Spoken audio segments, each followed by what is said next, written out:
This is the Greg Bedard Patriots Podcast with Nick Cattles.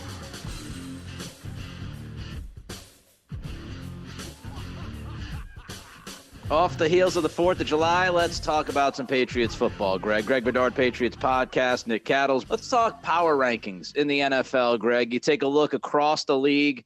We'll look at how Pro Football Focus feels about these teams. We'll talk about how you feel about these teams. Let's first start off with the Patriots. The Patriots are ranked 19th. Too high, too low, or just about right, Greg?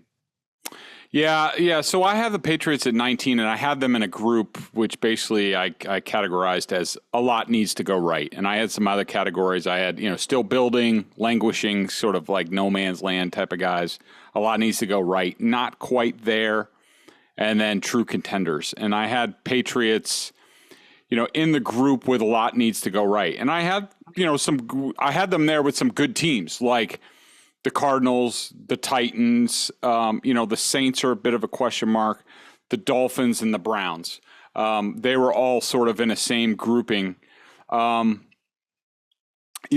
just think there are too many question marks on the Patriots, a lot of those that we've talked about for a long time, for me to really see them any higher than that. I thought they've been about middle of the road, a little bit under. I mean, throughout sort of the offseason and seeing what they've done and not done.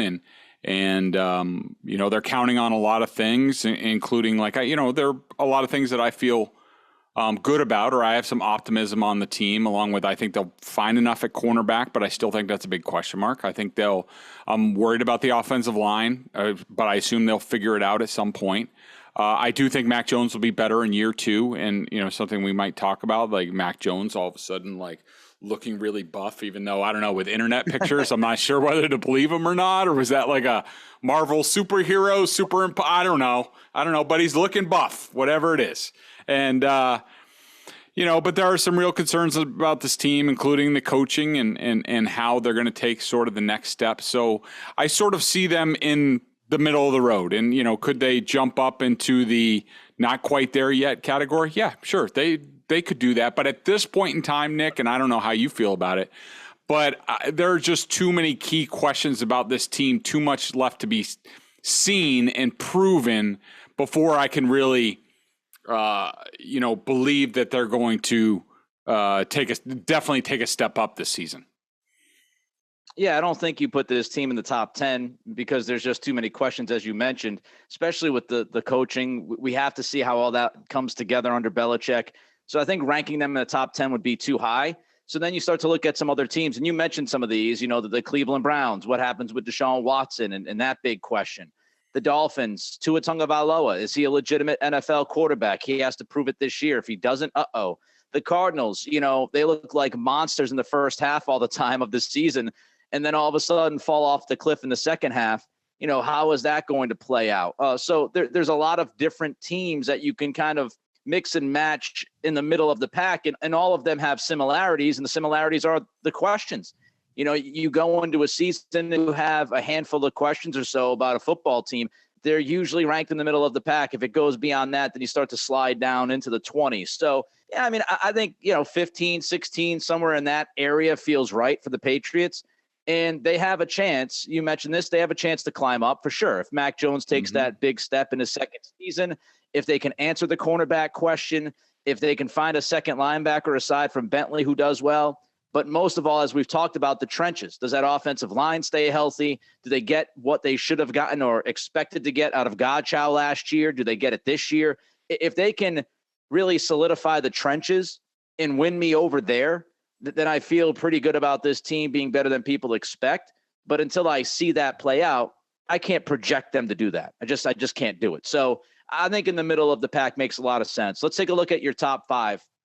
And we'll start with the 5th team here, Greg. We've got the Chargers. The Chargers, of course, they have a lot of talent led by Justin Herbert. Dude is a stud at quarterback.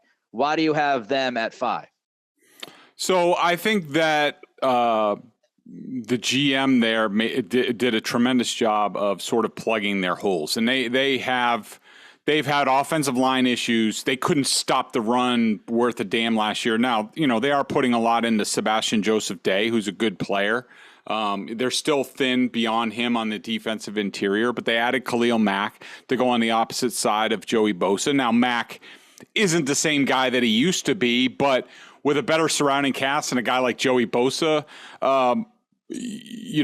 taking a lot of attention away, that should make him even better. I mean, it's very similar to like Von Miller going to, whether he was in LA last year with Aaron Donald or, now he's in Buffalo.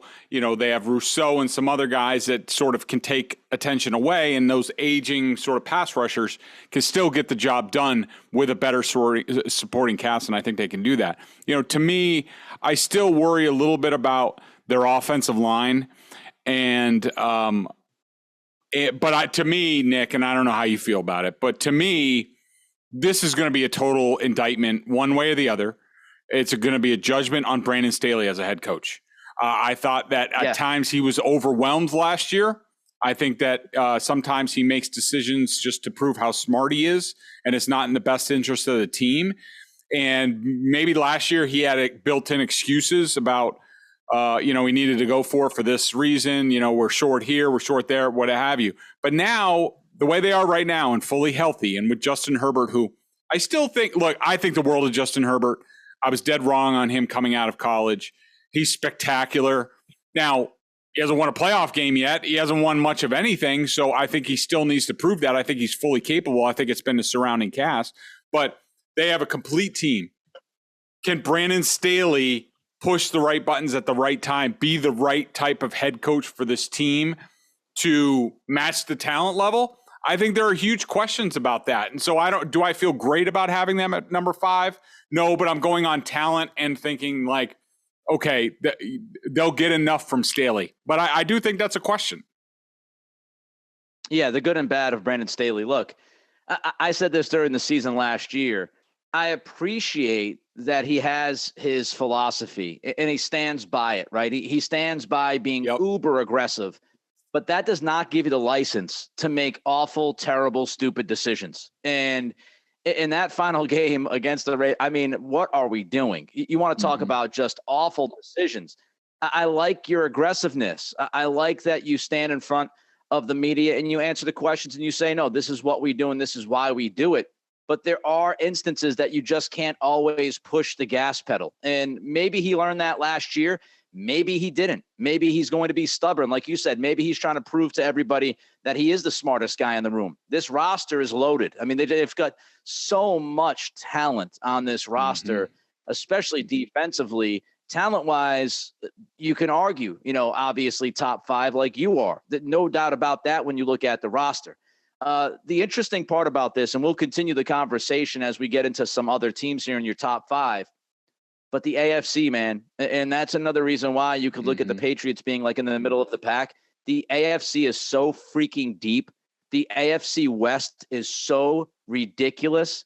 It's going to be tough for, these AFC teams to win 12 games this year. Going 12-5 in this conference, you want to throw a parade. It's going to be a very difficult, challenging season, especially in the AFC West, which leads us to our 4th team, because you've got 2 teams in your top 5 out of that division, and the 4th team on your power rankings, Patrick Mahomes and the Kansas City Chiefs.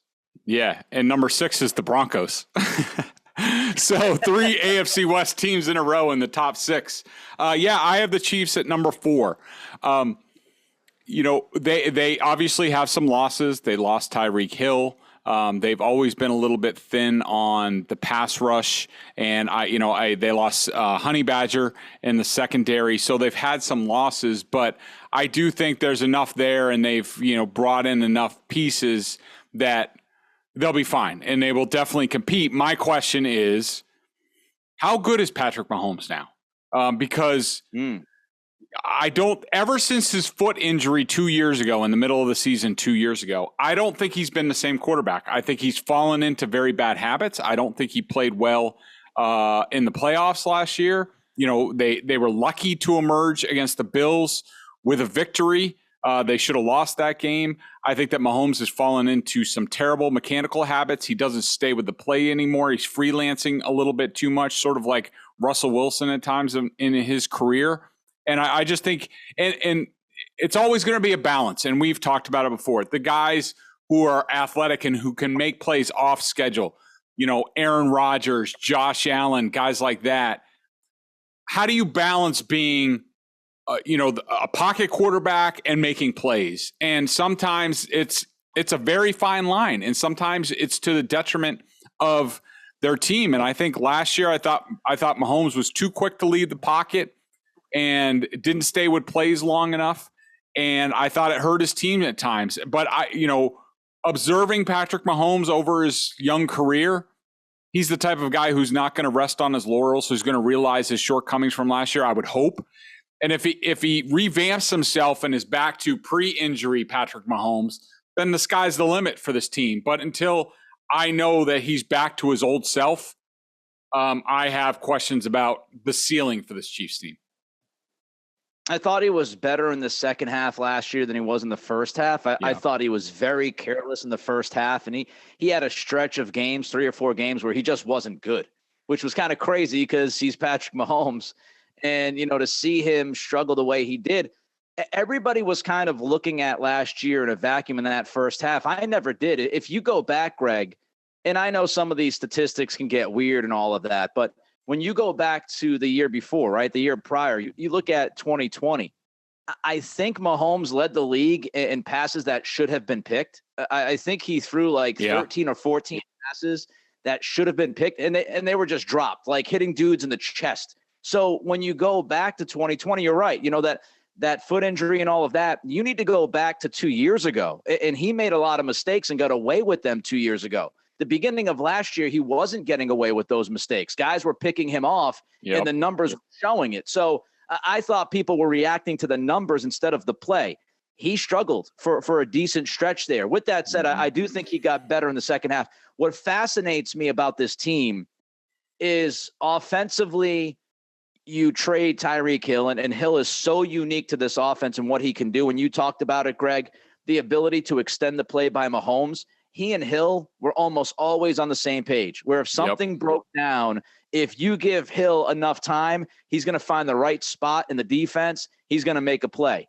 Do they have that guy? Marquez Valdez-Scantling never really reached his ceiling in Green Bay. You've got McCole Hardman, who's never really proven. A lot of people were high on him when he came out in the second round a few years ago. He really hasn't been that guy. Juju Smith-Schuster is somebody who's, he's a possession receiver now. He's not necessarily the big play kind of guy. Josh Gordon, come on. We'll see if he's actually on the field. And then Travis Kelce, I think he's going to be 33. So is Kelce going to start to slow down? There are some questions about that offense. And defensively, they need to hit on the draft. Like if they hit on the draft, then they'll be good. Because the two big things that this team has needed defensively is a second pass rusher and a cornerback, another cornerback. And they drafted McDuffie. They drafted Karlaftis. And so they've got those two guys. If those two guys work out. And Sky Moore. And Sky Moore. If you've got McDuffie on the outside to help out with Snead, who's good. And then they brought in, Justin Reed to replace the Honey Badger. We'll see if that works out for them. But Karlaftis is going to be big because Frank Clark comes and goes. Sometimes he looks like a monster. Sometimes he disappears. They need Karlaftis to make an impact almost right away. So they need to hit on that draft, and they need to make sure that they can somehow, some way put together an offensive plan that will give production to Mahomes in that passing game without Hill. And the other question, of course, is their running game. Andy just does not run the football enough. He doesn't love running the football. He bails away from it even when it's working. They brought in, Ronald Jones. They've got two decent backs with Jones and CEH out there, Edwards-Helaire. But, he does not, Andy Reid, he doesn't commit to the run. And so at times, I think that's a weakness. If he commits to the run when it's working, that would also help out Mahomes. All right, let's jump to the third team. And, of course, everybody's going to know about this football team in New England. The Tampa Bay Buccaneers, TB12 is back for maybe one more year. You get the Bucs at 3, Greg. Yeah, I mean, you look at their healthy starting lineup, and it's as good as anybody's in the game, across the board from, receivers, offensive line, some question marks at like left guard. You're hoping Kadecki, the rookie, can step in there. A little thin at tight end, I would say, and in the backfield. But I think their secondary is unbelievable. You're looking at, Vita Vea and Akeem Hicks in the middle of their defensive line. If healthy, they're sort of like my dream Patriots scenario inside. New England so bad, I wanted Hicks back. Yeah, and they have Logan Hall that they drafted, who's a darn good, looks like a good young player on film, so he could help out there. But I think the big questions for this team are: can Brady still play at this level, at this high level? At least he has a good supporting cast. He doesn't need to do everything himself, so that will help him. But also, the coaching change. Is Todd Bowles up to the challenge? Is Byron Leftwich ready to do the whole offense himself? Of course, Brady's going to have a huge input. But, when you look at them right now, and they ran into injury problems last year. So, that is definitely on the table. They're a little thin, but if they stay healthy, this is one of the best rosters in the league. Yeah, they're deep. I mean, I just love their linebacker core. When we talk about what we wanted to see out of the Patriots, and the Patriots are like slowly but surely getting there, not at a talent level, but at least on a philosophical level of having athletes at linebacker. I mean, Levante David and Devin White, that 1-2 combination, if you watch them late in the season in the playoffs, those guys consistently making plays sideline to sideline, and they just shut some run games down. They shut some of those easy passes underneath where you might get, 6, 7, 8 yards. You might get 3 yards because those guys are just so quick. And, you got Shaq Barrett out there. They are very, very talented on the front line of this roster. Like you said, the depth, some questions. And I think offensive line wise, they have to stay healthy. If they have any issues on the O-line with health, they're going to run into trouble pretty quickly. They have to stay healthy on the offensive line. If they do, they're as dangerous as anybody. Team number 2, Super Bowl champion, Matthew Stafford and the LA Rams. Greg, you don't have them at 1, you have them at 2. Yeah, I just worry about the Super Bowl hangover a little bit, and it's hard to climb that mountain again. And, look at the Buccaneers last year. At this time last year, I was talking about them possibly going undefeated, which when you looked at their schedule, you thought they were going to threaten that. And then, things, sort of happened. But I think, they don't have Odell Beckham, but now they have Allen Robinson to go along with Van Jefferson and Cooper Kupp and, Tyler Higbee. The offensive line has always been a little bit shaky. It seems like McVay's always been able to scheme away from that. And plus, with his offense, they get the ball out quickly from Stafford. The defense, you worry about their pass rush without Von Miller. Do they have enough, around Aaron Donald to keep the heat off them? They bring in Bobby Wagner. How much does he really have left? How much does he help them? I don't think that's for sure. I love their secondary. I think their secondary is really good. But, I mean, if they can get everyone to buy in again, it's hard not to like the Rams, being there, one of the top teams at the end. Just tells you how difficult it is to go back-to-back in the NFL. The last time we saw it was the Patriots 03-04. Like this, yep. It is so difficult, as you said, Greg, to climb that mountain again. And we get into these cliches, but cliches exist because they're mostly true, right? They pretty much are. And we talk about, battle of attrition, but especially given a 17-game season and now only one team gets the bye, I feel like repeating is that much more difficult given those circumstances. Good point. And so I just think it is going to be tough for them to get back. You hit the questions, you hit the strengths. I would agree with pretty much everything you said. You've got to look at Stafford and say, he proved a lot of people wrong last year. He's always been one of my top 10 or 12 quarterbacks in the league. I always thought he was talented. He was stuck in Detroit with not a lot of talent around him. Obviously, Whitworth moves on. He retires, but Noteboom played really well when he was out last year. So I don't think they're going to have a significant drop-off at left tackle. And I think they're talented enough, and I think McVay's a good enough coach. They'll be in the hunt again. All right, So if the Rams aren't the number one team, if the Chiefs aren't the number one team, if the Bucks aren't the number one team, I'm going to tell you right now, the Packers are not the number one team. Who is Greg's number one team? All right, so the number one team, Greg Bedard's power rankings, the Buffalo Bills. The Buffalo Bills. Yeah, it pained me a little to say it, but I mean, look, I don't think they have a flawless roster. I think you could make an argument that some of the other teams, including the Rams and the Bucks, and maybe even the Chargers, have better frontline talent. Don't have as many roster question marks as the Bills, but I just think they're really good. I mean, bringing in Jamison Crowder to fill out, they got Khalil Shaker in the draft as sort of a replacement for Beasley, who's gone. You question the right side of their line, Ryan Bates, Spencer Brown. I thought Brown was okay last year at right tackle. I think he'll be even better this year, but I do think there's questions there. I love their defensive line. They bring Von Miller in. You figure out between Greg Rousseau, Boogie Basham, AJ Epinesa, who's going to be on the opposite side, opposite him. But they have Ed Oliver, Taquan Jones, Jordan Phillips, Tim Settle. Those guys are really good against the run.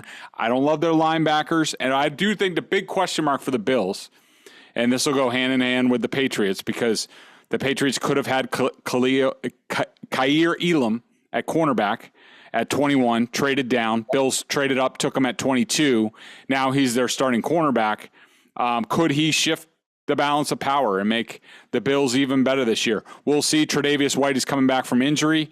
How good is he going to be? So I think their big question marks are at cornerback, similar to the Patriots. But I think Josh Allen, there has to be, for this group, there has to be just this insatiable hunger this year that usually works really well after what happened last year, what they've been building to. If they don't do it now, they're never going to do it. And Josh Allen, everybody knows how I felt about Josh Allen over the years. I think I've been highly accurate in how I've rated him, and I thought the last 5 or 6 games of last year, plus the playoffs, I thought he went to another level in terms of what he's doing. There is one big weakness in the Bills, or one huge question mark that we will keep for the members' question, because some members rightfully called me out on this, and we'll address that in a bit. But if it's not the Bills' year, I don't know if it's ever going to be their year this year. Feels that way. After what happened in the playoffs last year, like you said, that's going to be a big motivation. They've got to make sure that they've got to be totally focused, which I think they will be. And some of the biggest questions that they had on this roster, 2 of the biggest questions, running back and cornerback, that second guy along with White. As you mentioned, they bring in Elam, so they've got to hit with that pick. And they also brought in James Cook. They drafted Cook in the second round of the draft to be, Devin Singletary's running mate back there. They did not get enough out of Zach Moss like they expected to get out of him. So the run game hasn't been as productive as they want it to be. If Cook could be that element in the backfield, it makes their offense that much better and that much tougher.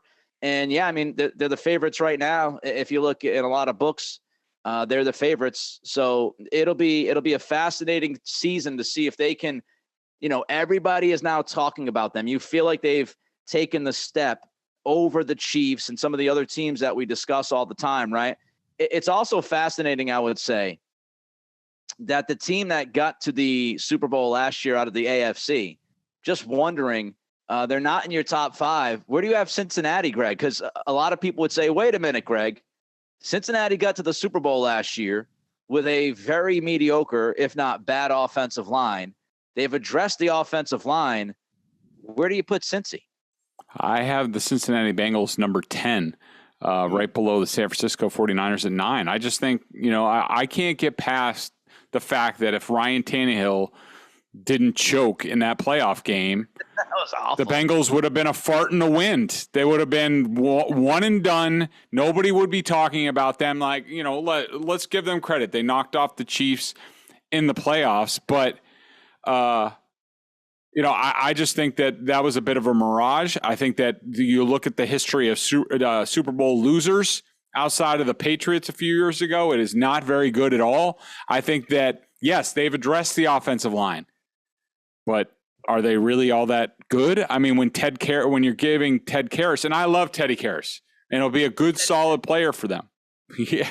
Is he going to make a difference? Are these guys? Is it really going to be that much better? How's the defense? I think they're very iffy in the secondary for the Bengals, and I think that they got lucky. People also forget what happened in the AFC North last year. I mean, the Ravens, between injuries and COVID, just completely fell apart.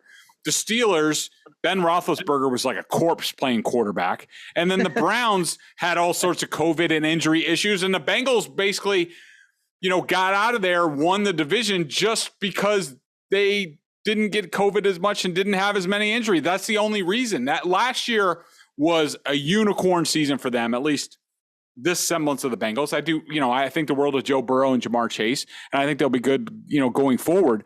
But I think people are way overrating what they did last year. They're more like, one of those like Dirty Bird Falcons teams or San Diego Chargers who all of a sudden make this surprise run from the Super Bowl and aren't heard from for another 5 to 10 years. That's where I think the Bengals are. That division is really funky, man. Like you just talked about Cincy. What's going to happen with Cleveland? I think everybody at this point expects some heavy suspension of Deshaun Watson, whether it's a spin, whether it's indefinite. I think he's going to be out for quite some time. They have Jacoby Brissett, who would be their starting quarterback, because I don't think Baker's going back there. He was asked about that a week or so ago, and he was like, I think it's pretty much dead between us. So I don't see that happening. Baltimore is always a team that fascinates me because, I think they put too much on Lamar Jackson. And I think Greg Roman has been incredibly stubborn when it comes to what they do offensively. And they did not add at wide receiver, really. They didn't do much of anything at wide receiver. So Jackson is, he's not on a contract extension. He's got his mom and other people representing him. There's been some weirdness about his contract negotiation, where that goes. And then Pittsburgh, you got Mitchell Trubisky. What the hell do you expect from that guy? I don't know. I have no idea. So that division, again, is fascinating to me, the AFC North. I don't know what's going to come about in that division. Another question I have for you about your rankings, Greg. You mentioned the Dolphins are kind of around the Patriots. Did you have the Dolphins ranked ahead of the Patriots or below the Patriots? So I had the Patriots are at 19. I had the Dolphins at 16. And, I just think the Dolphins I think they're very talented. I think their roster is better than the Patriots, but the big question mark is the head coach and the quarterback. I mean, who knows? I mean, it could go one way or the other. I mean, it could be Mike McDaniel and Tua Tagovailoa could make tremendous music together, or it could just not work. I don't know. I just think that Shanahan scheme with Tua and the talent there, and they got the type of guys where just pitch the ball out to Tyreek Hill and he makes a big play. And, they have a ton of weapons. They have a pretty decent running game. They revamped the offensive line. The secondary is awesome on that team. I don't know if they have enough pass rush, but the pieces are there. It's just we have no idea what kind of head coach Mike McDaniel is going to be. I just rank them ahead just because of the talent, pure talent. I could be wrong because, hell, it's the Dolphins. When does anything go right for the Dolphins? I would lean Patriots over Dolphins. I don't think it's a significant margin, but I would lean towards New England because of the things you brought up. I just believe in Mac Jones a heck of a lot more than I believe in Tua. And I have no idea what McDaniel's going to do as head coach, and I kind of trust Bill Belichick, the GOAT. So I would lean towards the Patriots. One last one for you. The team that kind of sticks out in my mind because it's been fascinating. Actually, you know what? I've got two more questions for you. Where do you have Green Bay? So Green Bay was I sort of waffled on them going back and forth, and I actually have them as at number 8 as a true contender. I have 8 teams as true contenders, and I had them right around the 8 to 10 range. And you look at the roster and you think the defense could be really good. Like at all 3 levels, they have impact players that could be really good. Obviously, they lost Devontae Adams, didn't replace him with much at all. The offensive line, you look at it and you're just like, I don't know how that's going to work either. But it just reminded me a lot of, the later Patriots teams with Tom Brady, where it's like, all right, the offensive line is, pretty good. We'll see. Not much for Tom to throw to. Pretty good defense. And that's the way they won. They won that Super Bowl in 2018, sort of that way with the running game. And I see this very similar, and it's just, can Aaron Rodgers do what Tom Brady did? I have some doubts on whether he can do that and shoulder the load at his age and be able to do that. But I just think Rodgers will be able to figure it out on offense, and I think the defense is going to be that good. I just think, and plus the division that they play in, I think they'll be artificially propped up a little bit, but I do think they'll be pretty good. Last one for you as far as your rankings go. You just said you've got 8 contenders. How many of those are from the AFC? How many from the NFC? So from the AFC, I have the Ravens, Broncos, Chargers, Chiefs, and Bills. So what is that? 6 teams? 5 teams? 1, I think 5, 2, right? 3, 4, 5. Yep, 5 from the AFC and 3 from the NFC. So interesting. 5 and 3. Before we get to the question of the day, I just want to kind of veer off another path here. And Greg, you wanted me to bring up a couple of things here and Cattle's Corner, so to speak, on this podcast. Yeah. And I feel like, we talked about the Celtics towards the tail end of their run on this podcast. Just kind of your thoughts. I want to know how you feel about the Malcolm Brogdon, Danilo Gallinari additions. You feeling that? Yeah. Now, just to preface this, I've been out of the country in Montreal coaching softball over the weekend, and sightseeing a lot more than I thought I would. So I have kept tabs. I haven't really dove into anything and as far as the numbers, and I'm sure you guys have like net ratings and stuff like that. But I will say, I really like what Brad Stevens has done. I mean, I think that Brogdon's the type of guy. It'll be interesting to see how the mix goes with Marcus Smart, and I don't know if there's any whispers about like, does this mean he's on his way out, or I don't know. But I like Brogdon as sort of a guy who can create and really help out the offense, and I think the shooting that they inputted, I think can only help. I mean, I really seem like they attack the weaknesses on this team, or at least to make them a little bit more well-rounded, and I really like what they've done. I assume you did. Yeah, I mean, look, first of all, Brad Stevens has been really good at his new job. I mean, I think you go back to his first trade with the Horford Kemba thing that worked out perfectly.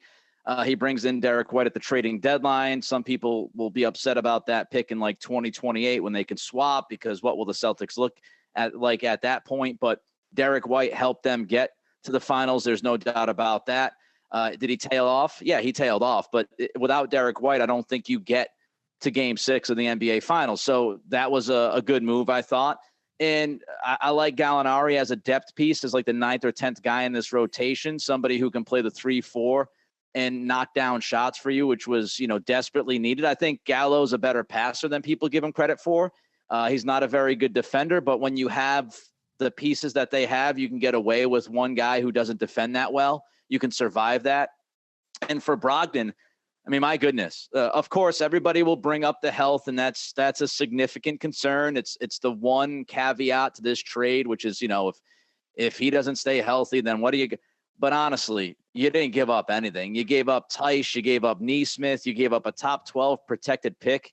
And if the Celtics do what a lot of people think they'll do, that pick will be in the mid to late 20s, if not 30. So you didn't give up anything. And Brogdon is a perfect fit. He's the playmaker. He's a guy who is incredibly efficient out of the pick and roll. They can run pick and roll offense with Malcolm Brogdon all day long with Tatum and Jaylen Brown and drive teams crazy. I could see Brogdon with the pick and roll with Rob Williams and a bunch of, alley-oop dunks when they're in the game together. He's somebody who shot, 42% in his career, catch and shoot threes. Again, if you're going to have Tatum and Brown and some other guys create at times, Brogdon's one of those dudes that you can't leave. And that's vitally important. They can space the floor a little bit better with him. In defense, he's 6'5". He can defend probably 1 through 3 on the floor. He's a really good defender. So, I mean, he just really does check all the boxes, as they say. I know that they came out and quickly leaked out that Marcus Smart is still going to be the starting point guard of this team. Mark Murphy tweeted that right after the trade, saying, nope, Marcus Smart's going to be the starting guard. And apparently Ime and Brad still want to roll with the double big lineup of Horford and Williams. But I do think, people are, if you look at the minutes, Horford's going to probably play, I would guess, 20 to 25 minutes this year. Like he's going to be 36. You want to try to save his gas tank for later in the season. He might not play back-to-backs, which makes Gallinari that much more important. So, I think you look at Rob Williams. I don't think you can play the Time Lord 35 minutes a night because of his injury history.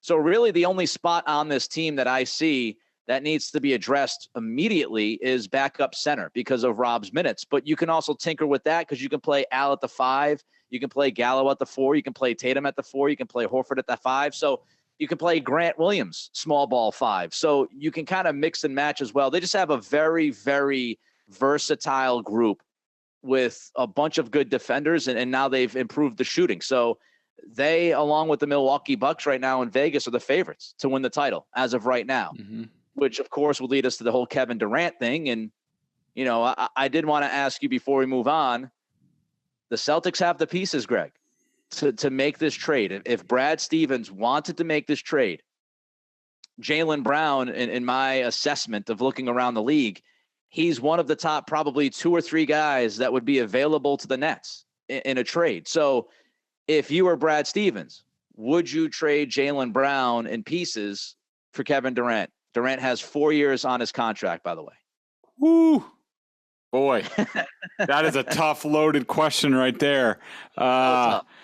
My initial thoughts are, holy man, that's tough. My initial thought is no. I think that the Celtics showed that they have the potential. They have to grow into it. I think that Jaylen Brown is the type of guy who I've always been impressed with, that we all know his, ball handling had issues in the postseason. I'm sure he'll attack that all offseason. I'm sure he'll be much better for it. I know Tatum, I'm guessing, will be much better and learn from the postseason experience. And, hopefully Rob Williams stays healthy and this isn't like a long-term degenerative knee type of thing that takes him out of it.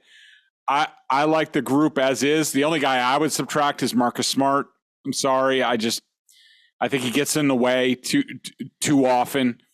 But outside of that, no, I'm keeping the group together. Durant, his body type, his age, I don't know if he's ever going to stay healthy. I don't think he was healthy in the playoff series against the Celtics. I just think I think you're asking a little bit too much, and I don't want to break up the core. It's so tempting. It is, because the other side of that, to play devil's advocate, is Kevin Durant is still seen as a top 5 or 6 player on the planet, and I honestly don't think there is a team that could stop Jason Tatum and Kevin Durant. I don't think there is any team on the planet right now that is, you might argue possibly Paul George and Kawhi Leonard could possibly, defend them as good as anybody. But man, Durant and Tatum 1-2 combination is, I think, just incredibly deadly offensively. And they're both really good defenders too. And Durant's a really good playmaker, and you look at that and you say, well, Durant's 4 years, his contract. The one thing that I think none of us know that plays a big time role in all of this, Jaylen Brown's intentions. He's coming up on free agency in 2 years. Zach Lowe at ESPN said that, kind of the word around the league is that Jaylen really wants to test unrestricted free agency. If you feel like Brown could leave, does he still does Jaylen want to be the number 2 guy for the next 10 years? Or does he want to go and prove to the world that he can be a number 1 guy on a good team? He's had, he's had comments about the Boston media and, some of the Boston fans on Twitter. He liked the tweet about everybody's trying to trade Jaylen Brown, or if Celtics fans don't respect Jaylen Brown enough, and he kind of liked the tweet. So there are some questions if Brown wants to be here long term. So I think that is something that Stevens and Ime have to talk about, because if you think Brown is, if he's a flight risk, then I think you make this deal. If you feel like it's more likely than not that he's going to leave, then you have to look at this. Now, if it was me right now, I think I lean towards keeping the core intact and seeing if you can win a championship this year. And then, you kind of go to Jaylen Brown, you have conversations with him once this season is over, because he would have 1 year left on his contract. The final thing I'll say about the Brogdon trade, because I think it links in with all of this. What Brad did was very smart, because not only does it improve the team right now and make them title favorites, according to Vegas, and we'll see, if Durant goes to Phoenix, that will change the math. But right now, they're seen as the favorites with the Bucks. Long term, it also makes a lot of sense, and I'll tell you why.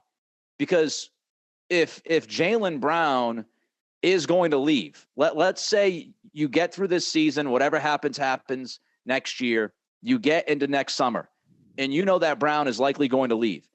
Well, now you have other contracts and talent to put with Brown to pivot and bring in another big name. So let's say Zach LaVine doesn't work out in Chicago. Let's say Bradley Beal doesn't work out in Washington. You get in the next offseason, and those are just two names. You can come up with a bunch of other names, but now you can combine the contracts of Jaylen Brown and Marcus Smart, or Jaylen Brown and Derek White, or Jaylen Brown and Malcolm Brogdon. You can combine those contracts with a couple of picks and quickly pivot and bring in another stud. So if you lose Brown, you can quickly replace him with somebody as good, if not better. So the contracts that they have, and I think they'll also sign Grant Williams to an extension, they're going to have 5 or 6 contracts that are in the double digits per season, which makes it very, very easy to then pivot and make that move. So I think that's another piece of that trade that not a lot of people have talked about enough. It gives them some flexibility moving into the future, as well as making them better right now. One last thing that I want to ask you about before we move to the member question of the day. Bruins, they have a new head coach, Jim Montgomery. I know you're a hockey guy. Any thoughts on Montgomery replacing Bruce Cassidy? Not a ton. I mean, everybody knows I'm Team Bruce, and I hated that they got rid of Bruce because I thought he was a great coach and tough love.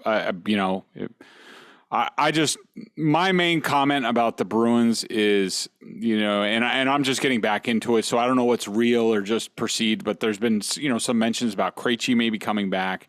DeBrusk reportedly rescinded his trade offer. Bergeron is now back, now that Cassidy's gone. And I'm just very disappointed in the direction of the Bruins. I think that it looks like they are whiny and entitled and didn't like being called out and this and that. And also, look, I can understand that. And it's a different generation of players, and I understand that. But what I'm disappointed in is the front office, and that they're basically buying into the whole Harry Sinden, Jacobs thing. Hey, just make the playoffs every year and you can keep your job type of thing. I mean, really, David Krejci? I mean, did you watch the Stanley Cup Finals? Did you watch the Colorado Avalanche and all the young talent that they have on their team? Did you watch the Western Conference Finals at all and say, do those teams even play the same hockey that the Bruins do? Like other teams, they have young talent, Cale Makar and Nathan McKinnon and all these guys. I mean, even Nassim Kadri goes over and is, all world for the Avalanche. And the Bruins are talking about bringing back David Krejci as like the answer to their prayers. I mean, what planet are we on? This team needs a serious to the studs rebuild, cash in all the chips that you can. I love Marchand, I love Bergeron and all these guys, but they're not going to win anything here. They're delusional if they think they're going to make another run. They don't have the depth. They don't have the talent. Like, just trade what you can, get draft picks, suck for Connor Bedard. Go Team Bedard. And, hope that you land them in the lottery or what have you, and just start over, because they're not going to build around McAvoy and Swayman and Pasternak. Maybe you could probably get a haul for Pasternak, but bringing back 30-something-year-old guys. God, what are they doing? I'm just so disappointed. I think defensively they'll be fine with their pairings. They've got some talent there. But, like you're saying, offensively, they need to get younger. They need to get better. And that's the whole question I have with the Sweeney thing. Look, Jim Montgomery, fine. He's a respected coach. People think he's a really good coach. He had some personal demons and battles that he reportedly has gotten through. So good for him. And a lot of people believe he deserves a second chance. And for people, questioning that, let's not forget when Bruce Cassidy was hired, a lot of questions about, does he deserve a second chance? Because some of the stuff that he did when he was a coach, right? There were a lot of talks about how he handled some of the players. And so, Bruce came in and obviously was the right choice and proved to people he deserved that next chance.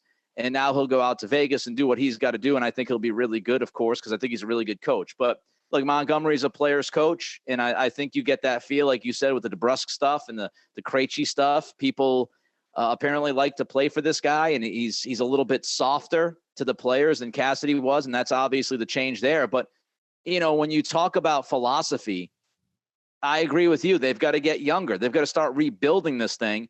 And look, I think Sweeney, he's had his strong points. Okay. Like overall trades, he's done a pretty good job. When you look at all the deals that he's made, he's done a pretty good job. And when you look at extensions with guys that, are on the team, some of the deals that he's been able to work, really good team friendly deals for the most part. So he's done well with that. The one thing that he has consistently swung and missed on for the most part, they've got one or two, highly rated prospects right now, is his drafting and how he handles the young talent. And so they're putting all of their trust in this Cam Neely, Don Sweeney front office and saying, we are going to trust these guys to help rebuild this team on the fly. And like you said, do they even want to rebuild the team on the fly? Or are they just, let's bring back Krejci and then we're good to go? And what, Krejci's, I don't know, mid-30s. So we'll see. Tim Thomas busy?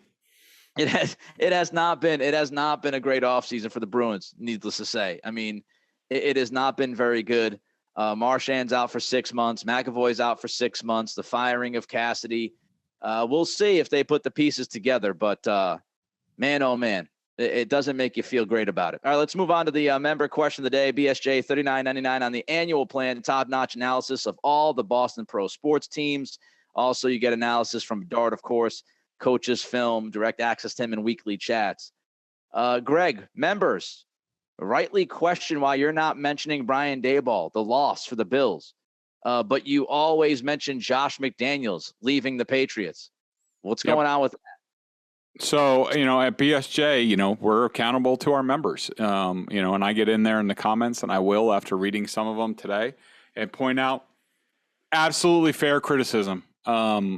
To point that out, and I'm glad our members did, and we have very smart members and a very smart comment section on our site, for this reason. Yeah, they're absolutely right. That is one of the big sort of question marks about the Bills, is that Brian Daboll is gone. I've for years said that I thought that he propped up Josh Allen a little bit more. I do think that was the case until about the last 6 games of last year, when I thought Josh Allen matured into an elite quarterback, took the next step. There is one big difference though in Buffalo and New England in terms of succeeding, great game planners, great play callers, guys who have propped up younger quarterbacks. The Bills are going to Ken Dorsey, who has been an understudy for years, has been the quarterback's coach. He has learned under Brian Daboll.